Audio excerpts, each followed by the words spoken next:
गोटिए धानरू गोटिए अन्न सृष्टि आपण माने जानती कि एही गोटिए अन्न सृष्टि हेबाकू केते दिन समय लगे।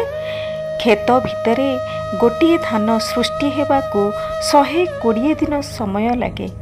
एही 120 दिन खेत भितरे आमर कृषक भाई निजर रक्त को पानी करी खरा वर्षा शीत काकर सही आम पाई शस्य उपजाई थांती।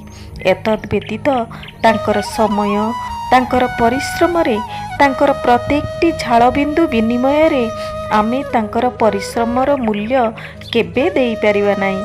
जेपरी माटी मार ऋण आकाशकर उदारता सूर्यंकर करुणा वायु और वरुण देवतांकर ऋण को केबे सुझा जाई पारे ना। अन्न टिकक ही चमत्कार पेट पाई।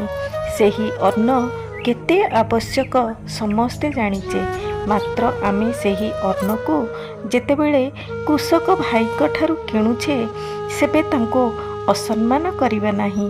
गाड़ी उपरे ठिया होई आमे बाबू से माने आमको शस्य पनीपरिबा आमको बिकुछंती बोली तांको असह्य व्यवहार करिबा एवं बाबूपण देखाइबा एहा कण ठीक। से माने आम ठारू कौनसी गुण रे भी कम नुहंती। देवतुल्य से माने जहा उपजौछंती आमे ताको खाई बंचीचे। तांकरी झाड़ बुहा अन्न खाई बाबू बाबू बोलाउछंती। साहुकार तांकरी अन्न बिकी साहुकार बोलाउछंती। एसी भितरे मुविंग चेयर रे बसी आमे बड़ लोक पैसा वाला बोलाउछे। नेता तांकरी अन्न खाई नेता बोलाउछंती।